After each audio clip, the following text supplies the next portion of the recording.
Pemirsa, pesawat latih Super Tucano jatuh dalam uji terbang usai melakukan perawatan rutin. Pesawat sempat mencapai ketinggian 25.000 kaki dan berputar-putar selama 1 jam sebelum jatuh menimpa rumah warga.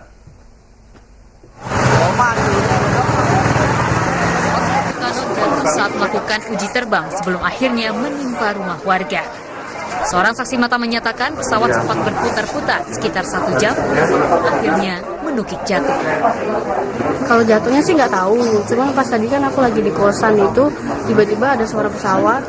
Pertama sih cus gitu, habis itu langsung sepuk, langsung ada getaran, warga-warga pada lari. Pas saya lihat itu tadi baru pertama kali sama warga itu aku naik di atas, itu baru ketemunya satu wanita itu ketemunya dekat sumur. Pesawat sempat mencapai ketinggian 25.000 kaki sekitar pukul 9:07 waktu Indonesia Barat. Pesawat yang diterbangkan pilot mayor penerbang Ivi dan seorang co-pilot Saiful hilang kontak dan jatuh sekitar pukul 10:07 waktu Indonesia Barat.